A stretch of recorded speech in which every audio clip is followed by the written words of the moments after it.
invoking the memory and the moral authority of Dr. Martin Luther King.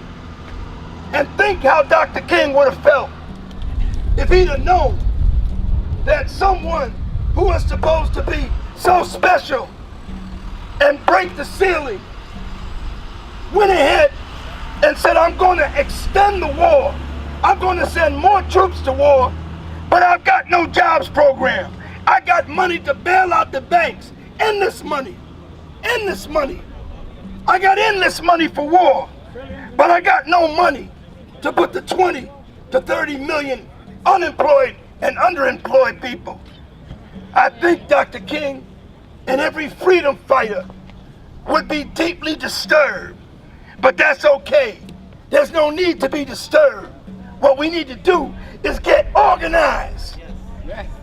Rights are only something that you win by fighting for them.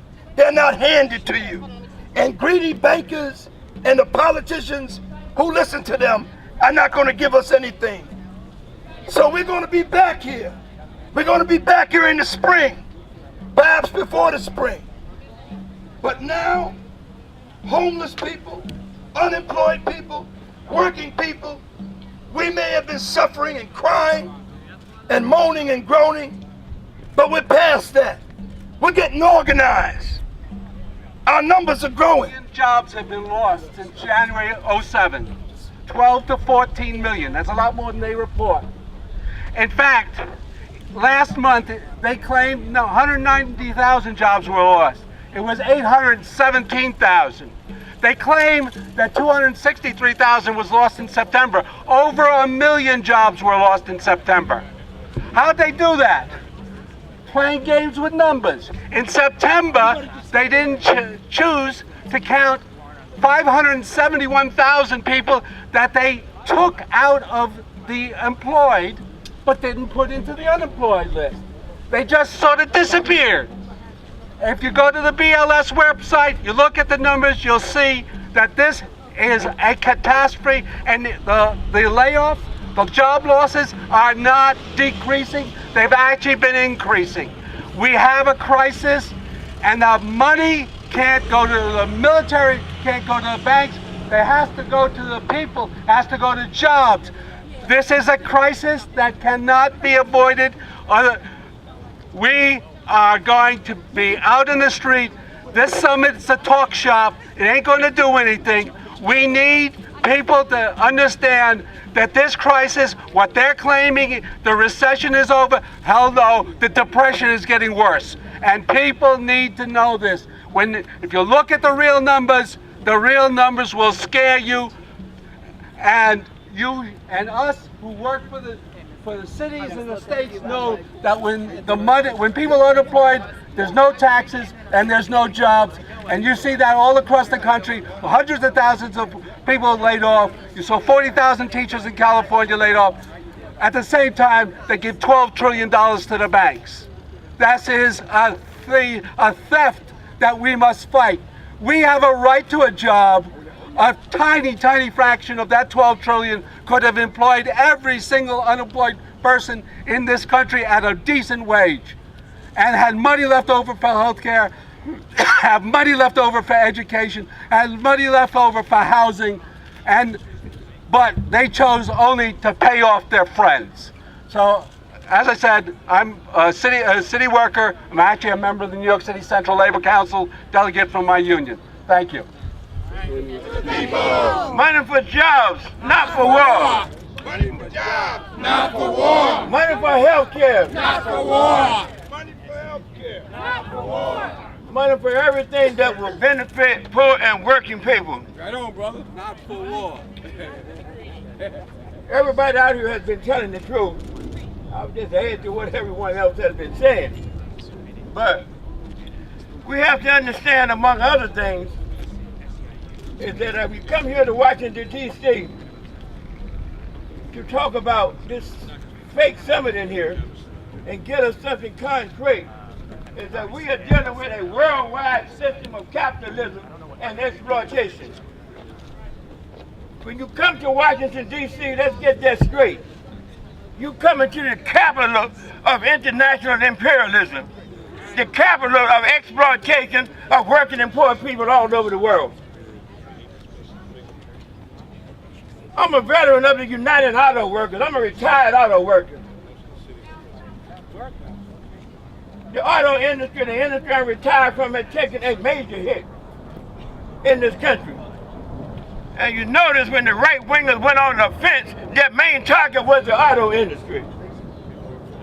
Because over the years, we have achieved some of the best rights and pay for working people. But understand the demons that we're dealing with here and the seriousness of the times that we're in here. But may I add, a thought just came to me. How you give the President of the United States a Nobel Peace Prize? Explain that to me.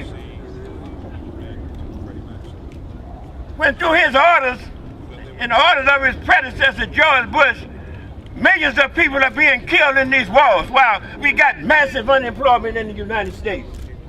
Explain this to me. How do you give one of the biggest warmongers in the world a Peace Prize? I know some of y'all don't like hearing me say that, but you have to tell the truth. The best way to keep the peace in the world is to stop these wars and put people to work. All right, thank you. Tell it. Money for jobs, not for war. War has always been an unnecessary phenomenon for the most part. And remember that war is a big business for these people in these cities. It's amazing how we can find money for warfare. Millions of Americans unemployed. Explain this to me, Mr. Barack Obama and his predecessors. Why is it that the only job a young person can get nowadays is either going in the military or going to prison? The biggest employer, especially among young black youth, nowadays is in prison. We got to think about that. You either join the military and become a professional mercenary, and I'm a veteran, by the way, or you wind up in prison. A few of us are lucky enough to get through the system, but I'm just giving out food for thought. Peace in the world comes through progress when people are working, when they're happy, when they got 3 square meals a day.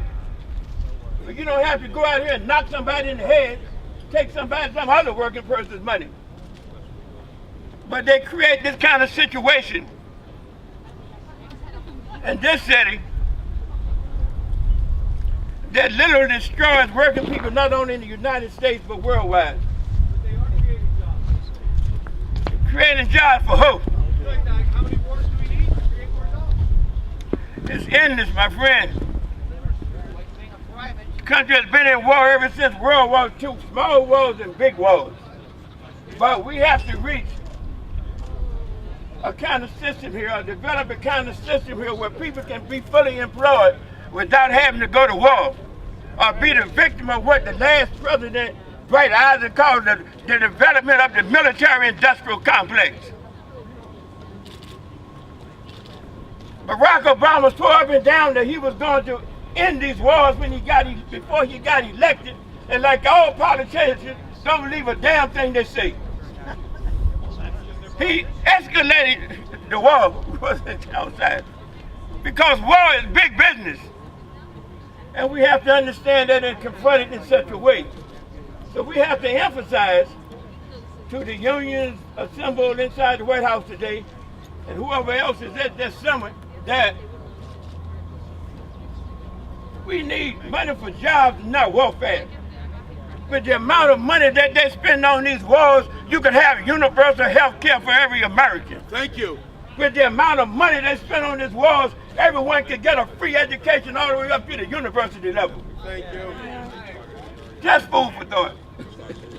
Power to the people. Power to the people.